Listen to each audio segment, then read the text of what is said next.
कई दिनों से सुप्रीम कोर्ट में हम सिर्फ सीजीआई संजीव खन्ना के सर्कुलर्स और रूल्स ही सुनते और देखते आ रहे हैं। उन्हें सीजीआई की पोस्ट संभालते हुए अब 1 हफ्ता हो गया है और जहां उन्होंने सुप्रीम कोर्ट और जुडिशरी में बदलाव लाने की बात की है, वहीं लोगों को काफी बेसब्री से इंतजार था कि कब सीजीआई संजीव खन्ना के सामने एक तड़कता भड़कता केस आए और वे कोई स्ट्रिक्ट ऑर्डर पास करे। और सोमवार को कुछ ऐसा ही देखने को मिला जब सीजीआई संजीव खन्ना के सामने एक सबसे कंट्रोवर्शियल मामला आ पहुंचा। असल में ये केस जुड़ा है कंटेम्प्ट ऑफ कोर्ट प्ली से, जिसमें दिल्ली डेवलपमेंट अथॉरिटी के ऑफिशियल्स के खिलाफ एक्शन की मांग की गई है for cutting trees in Delhi ridge forest area in violation of court orders. शायद आप समझ गए होंगे कि ये वही केस है जिसमें दिल्ली लेफ्टिनेंट गवर्नर विनय कुमार सक्सेना, जो कि चेयरपर्सन ऑफ द डीडीए भी है, शामिल दिखे हैं और जिन पे इन पेड़ की इलीगल कटिंग के पीछे ऑर्डर देने का इल्जाम लगा है। हालांकि अपनी सफाई में उन्होंने कहा है कि उन्हें आइडिया नहीं था कि पेड़ गिराने के ऑर्डर्स देने के पहले उन्हें सुप्रीम कोर्ट की परमिशन लेने की जरूरत है।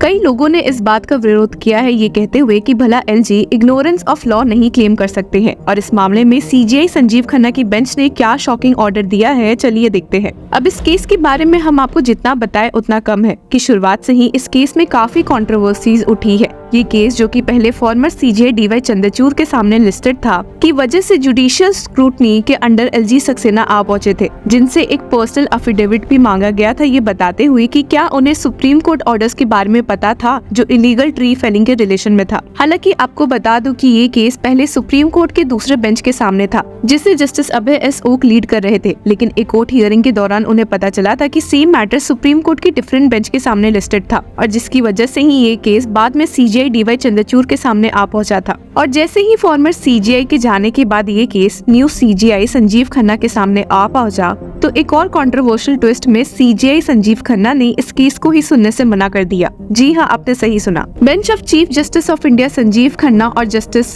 पीवी संजय कुमार के सामने ये केस लिस्टेड था और लोगों की नजर इस बात पर टिकी हुई थी कि for the first time that the matter was listed before justice Khanna, तो वे इस मामले में क्या ऑर्डर देंगे। पर शायद ही किसी को पता होगा कि वे इस केस को सुनने से ही मना कर देंगे। हालांकि सीजीआई ने इस रिक्यूजल के पीछे क्लैरिफिकेशन भी दिया है, जिसमें उन्होंने स्टेट किया कि One thing I would like to point out, when I was NALSA, National Legal Services Authority chairman, I had gone to Patna and with Delhi LG had toured jails there. So it will not be appropriate for me to hear a writ which is in his personal capacity. अब CGI Sanjeev Khanna के ये कहने के बाद case अब किसी और bench के सामने पेश होगा और इसके लिए नेक्स्ट डेट ऑफ हियरिंग 27 नवंबर की भी फिक्स हो गई है। पर चलिए उसके साथ देखते हैं कि फॉर्मर सीजीआई डीवाई चंद्रचूड़ ने इस केस में अपना आखिरी ऑर्डर क्या दिया था। अपनी लास्ट वर्किंग डेट पर सीजीआई चंद्रचूड़ ने सीधे पूछा था कि क्या चेक्स और बैलेंसेस है जो ये सुनिश्चित करते हैं कि कौन से पेड़ों को काटा जा सकता है और किस तरह से दिल्ली के ग्रीन कवर को प्रोटेक्ट किया जा सकता है। दरअसल दिल्ली की एक रेसिडेंट भवरीन कंडारी ने सुप्रीम कोर्ट में एक एप्लीकेशन फाइल की थी, जिसमें उन्होंने ये बताया कि डीटीए जो जुलाई 1995 में बनी थी ताकि शहर के पेड़ बचाए जा सके, उसने साल 2015 से 2021 के बीच में 60,000 से ज्यादा पेड़ काटने की परमिशन दे दी।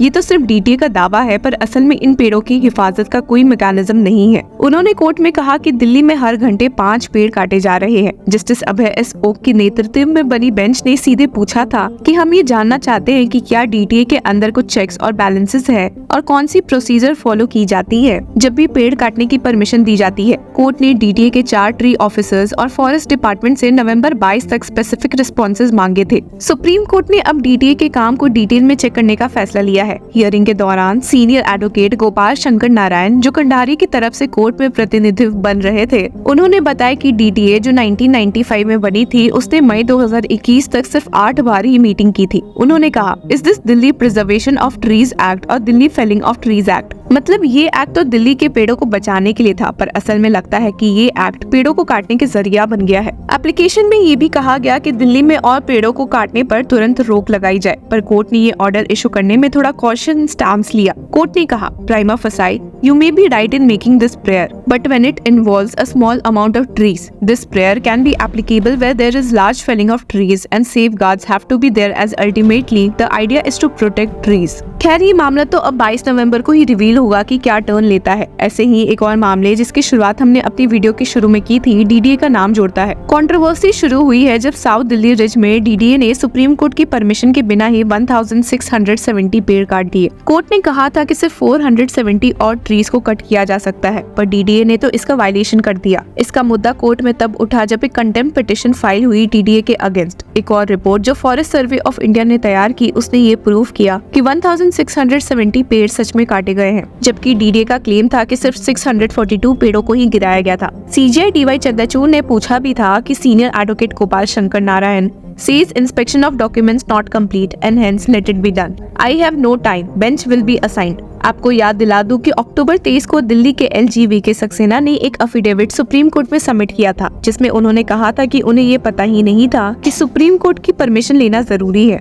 ये अफिडेविट तब फाइल किया गया जब कोर्ट ने पूछा कि क्या एलजी को ये पता था कि ट्रीज को कट किया जा रहा है बिना कोर्ट के परमिशन के, और क्या इकोलॉजिकल डैमेज को सुधारने के लिए कुछ स्टेप्स लिए गए हैं। एलजी सक्सेना ने अपने एफिडेविट में ये भी कहा कि डीडीए के ऑफिशियल्स ने ट्री ऑफिसर को जुलाई 3 को ही बताया कि पेड़ काट दिया गया है। फॉरेस्ट डिपार्टमेंट ने जॉइंट इंस्पेक्शन की और टिम्बर को सीज करके डिप्टी कंजर्वेटर ऑफ फॉरेस्ट के हवाले कर दिया सितंबर 17 को। कोर्ट ने ये एफिडेविट एलजी सक्सेना से तब मांगी जब ये समाचार मिला कि 642 से ज्यादा पेड़ बिना किसी परमिशन के गिरा दिए गए हैं। एलजी ने कहा कि ये एक अनफॉर्चुनेट इंसिडेंट था और उन्होंने ये भी कहा कि पांडा डीडीए के वाइस चेयरमैन को कोर्ट के कंटेम्प्ट प्रोसीडिंग से डिस्चार्ज कर दिया जाए। कोर्ट ने सक्सेना से कुछ स्पेसिफिक सवाल भी पूछे थे, जैसे कि उनका फरवरी 3 को साइट पर विजिट और ट्री फेलिंग का उन्हें कब तक पता चला। सक्सेना ने डीडीए के रिकॉर्ड्स का हवाला दिया और कहा कि 642 पेड़ फॉरेस्ट लैंड पर और 174 नॉन फॉरेस्ट एरिया में थे। सक्सेना कहते हैं कि उन्होंने हॉस्पिटल का काम चेक करने के लिए साइट विजिट किया और रोड कंस्ट्रक्शन के लिए ऑर्डर्स भी दिए, लेकिन उन्होंने ये माना कि किसी ने उन्हें परमिशन के रिक्वायरमेंट्स के बारे में नहीं बताया। कोर्ट में ये भी उठा कि डीडीए के कुछ ऑफिसर्स ने एप्लीकेशन में डिस्क्लोज नहीं किया कि पेड़ पहले ही काटे जा चुके हैं। एक कंटेम्प्ट पिटिशन की वजह से डीडीए के ऊपर इन्वेस्टिगेशन और अकाउंटेबिलिटी की डिमांड हो गई है। इन केसेस को सुनने के बाद ये तो पता चलता है कि डीडीए के फेलियर और डिले इन मीटिंग्स की वजह से दिल्ली का ग्रीन कवर डिस्टर्ब हो रखा है। अब नेक्स्ट इस केस में क्या पता चलेगा ये तो वक्त ही बताएगा।